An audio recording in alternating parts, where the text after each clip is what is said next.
Hi, this is Paul Michael Davis on MCTV. We're here at the Jaron Leach house with Jaron in Montana, and Jaron here has he's been facing a battle since about August. So Jaron, I see with your kids. I mean, how has this affected your relationship or your ability to handle them? I've been around my kids now more because at the time I was working 50-60 hours a week. So it's been great to get to spend more time with them. We kind of keep them out of it. They don't really know what's going on. Of course, the 6-month-old don't have a clue, but the 4-year-old will go with me, get my blood drawn, but she don't really know the whole idea and don't concept the whole idea of cancer. And that's how I hope to keep it. So now, I mean, we've talked about, off camera, we've talked about your hobbies or what you used to love to do. I mean, can you tell the viewers that?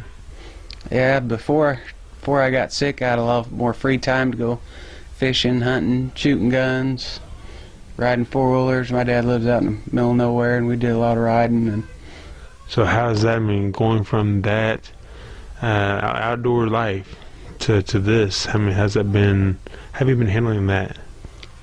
I still try to get out, but when my white counts are low, they advise you not to get out, not to be around anyone, so you don't get sick. So. White counts, I mean, what does that affect? Well, your white count's supposed to be like 12,000, and the less your white count is, the more immune you are to get sick or catching something. And at one point during chemo, high-dose chemo, mine was .01, and they wouldn't let me leave the room. They had me isolated, and oh my gosh! So the lower your white count, your white count is, the more likely you are to get sick or catch something. And so, how has me around kids? Kids are always sick. How hard has that been for you? The only thing I've had to watch really is their shots, not being around live vaccine shots.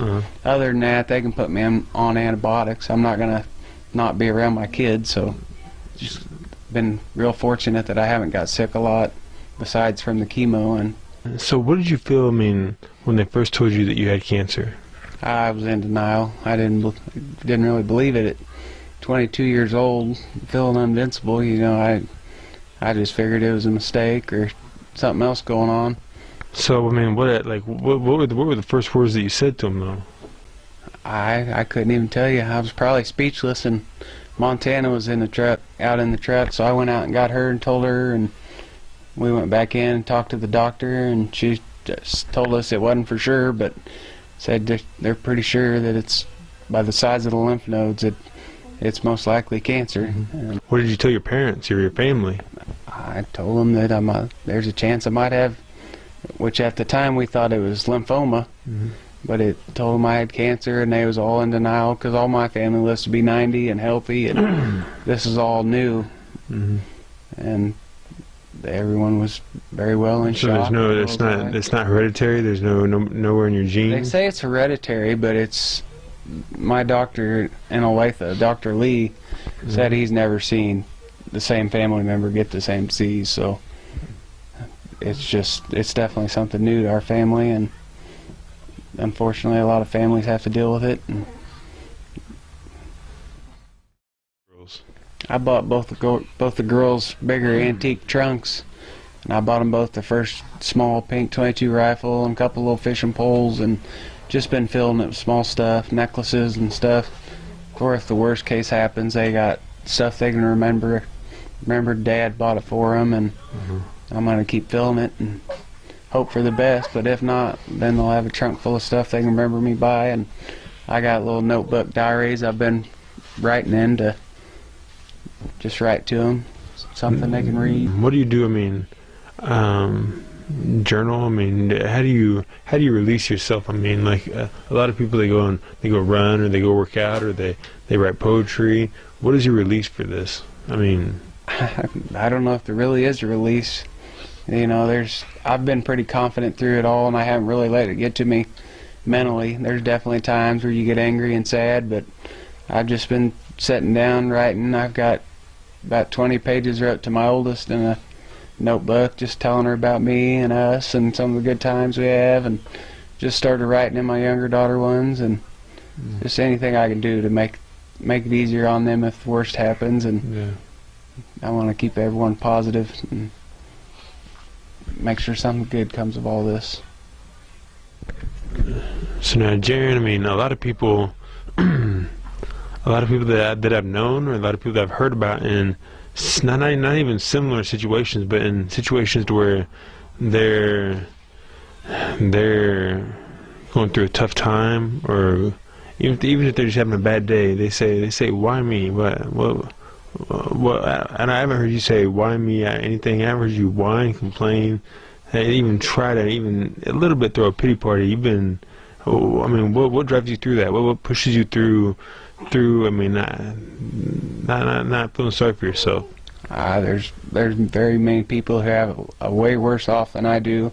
I got 2 healthy, beautiful kids, and as long as they're healthy, I'm happy. I always told God, if someone had to get something, let it be me, not my kids. And if that's what the case was, then I'm happy to take it and take the consequences. 'Cause both my girls are healthy, and their smile puts a smile on my face every day, and that's all that matters. So we were talking about off camera, when you were a kid, you had a life-threatening, life-changing time. We tell us about that, or tell us a little bit about that. When I was 6 years old, we had a above-ground pool, and it was probably a quarter full, and it had a pull tarp on it. And me and my brother, 3-year-old brother, was out playing in the sandbox, and we don't know for sure how it happened, but I got jumped in, fell in, and got caught in that pull tarp, and I was underwater for 3 minutes.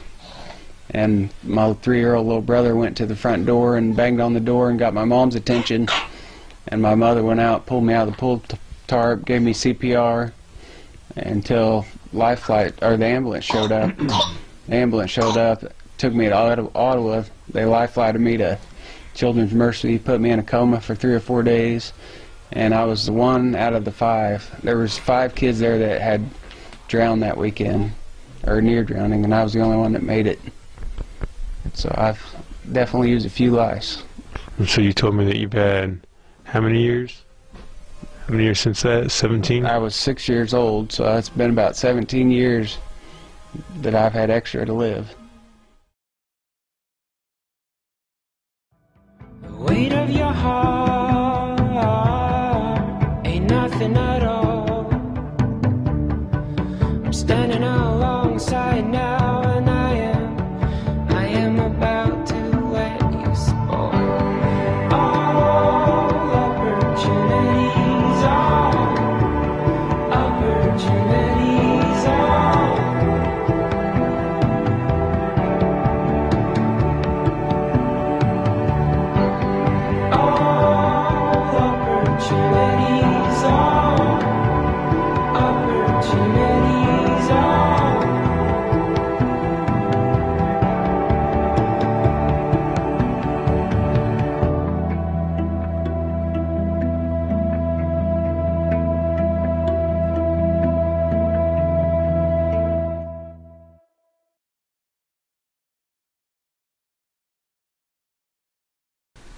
Come on.